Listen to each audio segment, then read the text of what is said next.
اب اسی کو آگے فردر جو ہمارا مین ٹاسک ہے ڈی سی موٹرز میں سے، وہ سٹیپر موٹر کو سمجھنا ہے، سرو موٹر کو سمجھنا ہے اور ڈی سی موٹر کو سمجھنا ہے. تو سب سے پہلے میں سٹیپر موٹر کی بات کرتا ہوں. اب سٹیپر موٹر دیکھتے ہیں کہ سٹیپر موٹر کے اندر what does the term stepper motor means. Stepper motor کو ہم سٹیپ موٹر بھی کہتے ہیں یا سٹیپنگ موٹر بھی کہتے ہیں، آپ کو یہ دونوں نام مل جائیں گے.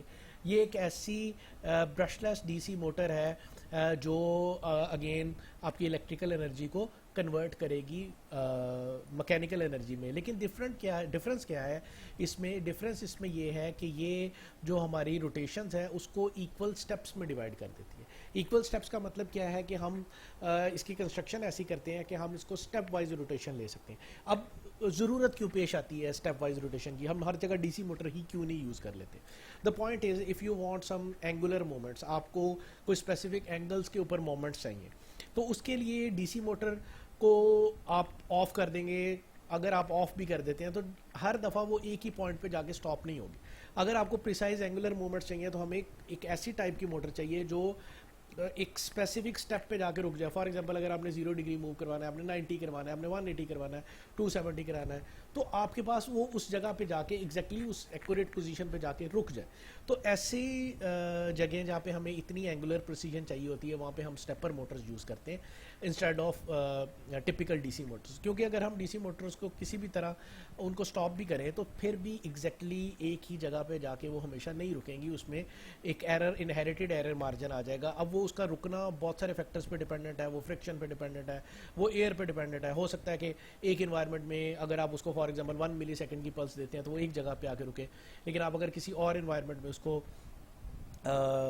وہی پلس دیتے ہیں تو ہو سکتا ہے وہ اس سے ڈیلے سے یا ارلی رکے. تو وہ ایک ایکوریٹ ہمارے پاس موومنٹ نہیں آئے گی اگر اینگولر پروسیجن چاہیے. تو اینگولر پروسیجن لینے کے لیے ہم یہ سٹیپر موٹر کو یوز کرتے ہیں موسٹ کامنلی. اب سٹیپر موٹر کے تھوڑی سی ورکنگ کے بارے میں بات کر لیتے ہیں اور اس کے انٹرنل سٹرکچر کے بارے میں بات کر لیتے ہیں. انٹرنلی سٹیپر موٹر کے اندر ڈفرنٹ پولز ہوتے ہیں. ڈی سی موٹر کی ارسپیکٹیو اس کے اندر ڈفرنٹ یا ملٹیپل پول ہوتے ہیں اور درمیان میں آپ کے پاس ایک روٹر ہوتا ہے جو ایک پرماننٹ میگنیٹ ہے. اب یہ میگنیٹ ڈیفینیٹلی اٹریکٹ کرے گا جو بھی کوائل اس کے اگینسٹ انرجائز ہوگا. ان کو ہم کوائلز کا نام دیتے ہیں.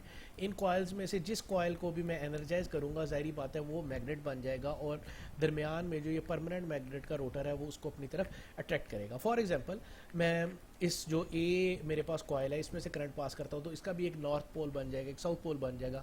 تو وہ اس روٹر کو اپنی طرف اٹریکٹ یا ریپیل کرے گا اور اس کی بیسس پہ یہ روٹیشن ہوگی. اب میرے پاس اس کے اندر انسٹیڈ آف 1 ملٹیپل کوائلز ہیں تو جس کوائل کو بھی میں انرجائز کروں گا میرا روٹر اس کی طرف اٹریکٹ ہونے لگ جائے گا. تو اب اگر آپ دیکھیں تو میرے پاس اگر فار ایگزامپل میں اس کو 0 ڈگری ایزیوم کرتا ہوں اور میں اس کے بعد یہ بی والے کو انرجائز کرتا ہوں تو میری موومنٹ دیکھیں 90 ڈگری پہ بن رہی ہے. تو اب یہ ایک اینگولر پروسیجن آ گئی کہ میرا اس پہ اٹریکٹ کر کے رک جائے گا، روٹر جو ہے وہ بی کی طرف اٹریکٹ کر کے رک جائے گا. سیم ایز اگر میں اس کے بعد اے بار پہ اپلائی کرتا ہوں تو میرا روٹر اس پوائنٹ پہ آ کے رک جائے گا. تو ٹوٹل 180 ڈگری موومنٹ آ گئی.